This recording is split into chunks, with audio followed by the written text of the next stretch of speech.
Hi guys, welcome to our channel. Iran Israel మధ్య గత 8 రోజులు కూడా భీకరమైన యుద్ధం జరగడం మనం చూస్తూ వస్తున్నాం. ఈ ఇరాన్ ఇజ్రాయెల్ వార్ లో అమెరికా కూడా ఎంటర్ అవ్వడం, అమెరికా కూడా ఇరాన్ పైన దాడులు చేయడం చూస్తున్నాం. అంటే ఒక వైపేమో అమెరికా, ఒక వైపేమో ఇజ్రాయెల్, ఈ రెండు కలిసి ఇరాన్ పైన భీకరమైన దాడులకు దిగడంతో ఒక్కసారిగా ఇరాన్ కు ఊపిరాడని పరిస్థితిని నెలకొంది. మామూలుగా ఈ యుద్ధం ఎలా స్టార్ట్ అయిందో మనకు తెలిసిందే. అంటే ఇరాన్ అణ్వాయుధ దేశంగా ఉండడానికి ఇజ్రాయెల్ ఒప్పుకోలేదు. అది సీక్రెట్ గా యురేనియం నిల్వలు చేసి ఆ అణ్వాయుధాలని తయారు చేస్తుంది అని చెప్పేసి ఇజ్రాయెల్ ఆరోపించి మొత్తం కూడా వాటిపైన అయితే దాడులు అయితే చేయడం జరిగింది.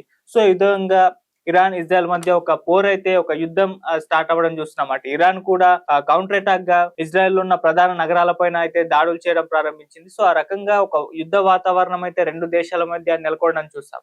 అయితే దీని పట్ల అటు అమెరికా కూడా ఇజ్రాయెల్ కు మద్దతు తెలిపి ఇరాన్ పైన దాడులు చేయడం ప్రారంభించింది. ఇరాన్ లో ఉన్న ఈ అణ్వాయుధాలు ఎక్కడెక్కడ తయారు చేస్తున్నారు, వాటికి సంబంధించిన 3 స్థావరాల మీద దాడులు చేసి ఫుల్ గా వాటిని నాశనం చేశామని చెప్పేసి ట్రంప్ ప్రకటించడం జరిగింది. ఇప్పుడు దీని పట్ల అటు ఇరాన్ షాక్ అయిపోయింది. సో దీనికి ఖచ్చితంగా మేము కౌంటర్ అటాక్ చేస్తామంటూ ఒక గట్టి వార్నింగ్ ఇచ్చింది. ఈ నేపథ్యంలోనే ఇప్పుడు ఇరాన్ ఒక సంచలన నిర్ణయం అయితే తీసుకుంది. ప్రపంచ ఆర్థిక వ్యవస్థను స్తంభింపజేసే విధంగా ఈ నిర్ణయం ఉంటుందని కూడా చాలా మంది అభిప్రాయపడుతున్నారు. అదేంటంటే ప్రపంచంలోనే చమురు వాణిజ్యానికి కేంద్రమైన హార్మోజ్ జలసంధి ఏదైతే ఉందో దాన్ని ఇప్పుడు మూసివేసేందుకే సిద్ధమైపోతుంది ఇరాన్ అని ఒక వార్త వైరల్ అవుతుంది. అంటే ఇది వాళ్ళే అనౌన్స్ చేశారు, ఈ హార్మోజ్ జలసంధిని మేము మూసివేస్తున్నామని చెప్పేసి ఇరాన్ కు చెందిన ఐఆర్జిసి నేవీ కమాండర్ అలీ రెజా అయితే వెల్లడించడం జరిగింది. దీనికి పార్లమెంట్ ఆమోదం కూడా దొరికిందని కూడా చెప్తున్నారు. సో ఇప్పుడు ఈ నిర్ణయం పట్ల అటు అమెరికా కూడా షాక్ కి గురి కావడమే కాదు, మొత్తం ప్రపంచవ్యాప్తంగా కూడా అందరూ కూడా షాక్ లో అయితే ఉన్నారు. సో ఈ హార్మోజ్ జలసంధి ద్వారానే పెద్ద ఎత్తున చమురు అనేది మిగతా అన్ని దేశాలకు కూడా ట్రాన్స్ఫర్ అవుతుంది. అలాంటిది ఇప్పుడు దీన్ని మూసేస్తే ప్రపంచ ఆర్థిక వ్యవస్థ మీదనే ఇది ఒక పెద్ద ప్రభావం చూపిస్తుందని చెప్పేసి కూడా అందరూ భావిస్తారు. ఈ నేపథ్యంలోనే అమెరికా కూడా స్పందించింది. అమెరికా సెక్రటరీ ఆఫ్ స్టేట్ ఎవరైతే ఉన్నారో మార్క్ రూబియో, ఆయన స్పందించి కొన్ని కామెంట్స్ అయితే చేశారు. అంటే ఇది ప్రపంచ ఆర్థిక వ్యవస్థ మీద ఖచ్చితంగా ప్రభావాన్ని చూపిస్తుంది, ఇది ఒక ఎకానమికల్ సూసైడ్ లాంటిదని కూడా ఆయన అభివర్ణించారు. సో ఆయన చైనాని కూడా కోరడం జరిగారు. అంటే ఇరాన్ ను ఈ హార్మోజ్ జలసంధి ఏదైతే ఉందో దీన్ని నిలిపివేతను ఉపసంహరించుకునేలా మీరు ప్రభావాన్ని చూపాలి, మీరు ఒప్పించాలి అని చెప్పేసి చైనాను మార్క్ రూబియో అమెరికా నుంచి కోరడం అయితే జరిగింది. సో ఆ నేపథ్యంలో ఇప్పుడు ఇది అమెరికాని కూడా దెబ్బతీసే విధంగా ఈ నిర్ణయం ఉంటుందని చెప్పేసి మనం అర్థం చేసుకోవచ్చు.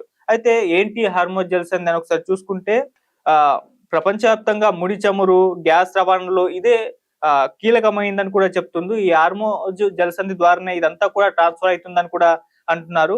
ఇది ఇరాన్, గల్ఫ్ దేశాల మధ్యలో అయితే ఉంటుంది. ఈ మార్గం గుండా రోజు కూడా Saudi Arabia, Iran, Qatar, UAE, Iran కి చెందిన చమురు ఓడలు అయితే ప్రయాణం చేస్తాయి. సో వాటి ద్వారా ప్రపంచవ్యాప్తంగా కూడా ఈ చమురు అయితే ఇంపోర్ట్ అయితే జరుగుతుంది. అలా ఎక్స్పోర్ట్లు, ఇంపోర్ట్లు ఈ జలసంధి మార్గం గుండా అయితే జరగడం అయితే ఎప్పటి నుంచో కూడా ఉంది. సో ఆ నేపథ్యంలోనే ఇప్పుడు దీన్ని మూసివేస్తామని చెప్పేసి ఇరాన్ ప్రకటించడం, అందుకే ప్రపంచ దేశాల ఆర్థిక వ్యవస్థ మీద ఇది ప్రభావం చూపిస్తుందని చెప్పేసి అభిప్రాయాలు అయితే వెల్లడించడం మనం చూస్తున్నాం.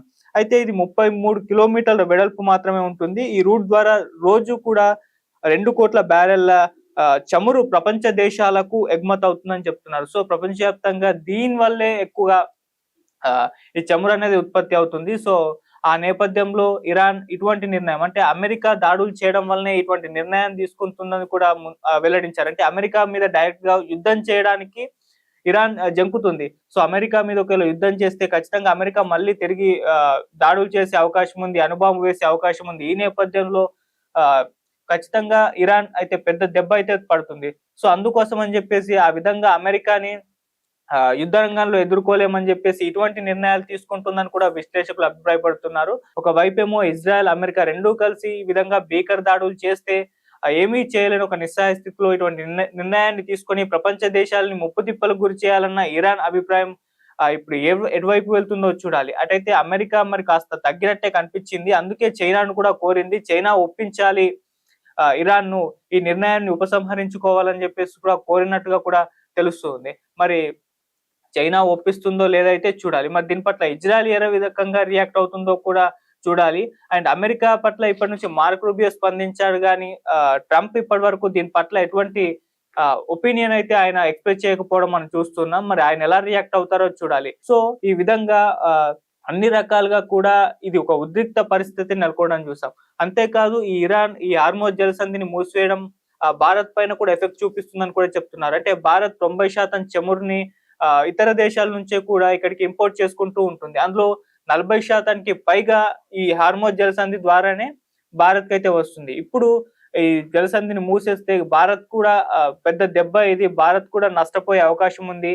సో, కొన్ని రోజులు ఒక 70, 80 రోజుల పాటు చమురును నిల్వ చేసుకోవాల్సిన అవసరం వస్తుంది. రూపాయి విలువ పడిపోతుందంటూ కూడా కొంతమంది విశ్లేషకులైతే ఆహ్, ఈ దీని ద్వారా అయితే వెల్లడించడం జరిగింది.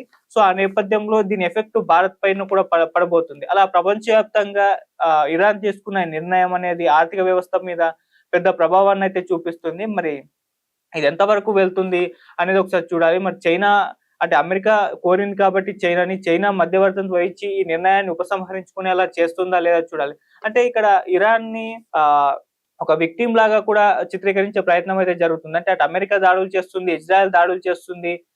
ఈ టైంలో మరి ఇరాన్ ఎటువంటి నిర్ణయాలు తీసుకుంది, ఇటువంటి నిర్ణయాలు కాకుండా ఇంకెటువంటి నిర్ణయాలు తీసుకుంటుందని కూడా కొంతమంది ఇరాన్ పక్షాన నిలిచిన వాళ్ళు చెప్తున్నారు. సో, ఆ రకంగా ఇరాన్‌ని విక్టిమ్‌గా చేసి అటు అమెరికా, ఇజ్రాయెల్ కలిసి 2 దేశాలు కలిసి ఒక దేశం మీద దాడి చేసినప్పుడు మరి ఎందుకు ఇటువంటి నిర్ణయం తీసుకోకూడదని కూడా మాట్లాడుతున్నారు. సో, ఏదేమైనా ఈ నిర్ణయం అయితే ప్రపంచ దేశాలనైతే షాక్‌కి గురిచేసింది. ప్రపంచ దేశాల ఆర్థిక వ్యవస్థ మీదైతే పెద్ద ప్రభావం అయితే చూపించే అవకాశం ఉంది. మరి దీని పట్ల ప్రపంచ దేశాలన్నీ ఏ విధంగా రియాక్ట్ అవుతాయో చూడాలి. సో, మరి చైనా రంగంలోకి దిగి దీన్ని ఆపేస్తుందా లేదా అనేది కూడా ఒక పెద్ద క్వెషన్ లాగా మిగిలిపోయింది. సో, ఈ యుద్ధం అయితే ఇప్పట్లో ఆగేలా కనిపించట్లేదు. ఈ నిర్ణయం అనేది ఫైర్‌కి ఇంకా ఫ్యూయల్‌ని యాడ్ చేసినట్లుగా అలా అయిపోయింది గానీ, ఈ యుద్ధ పరిస్థితులు ఏమాత్రం తగ్గుముఖం పడుతున్నట్లుగా అయితే కనబడట్లేదు. మరి ఇది ఎక్కడి వరకు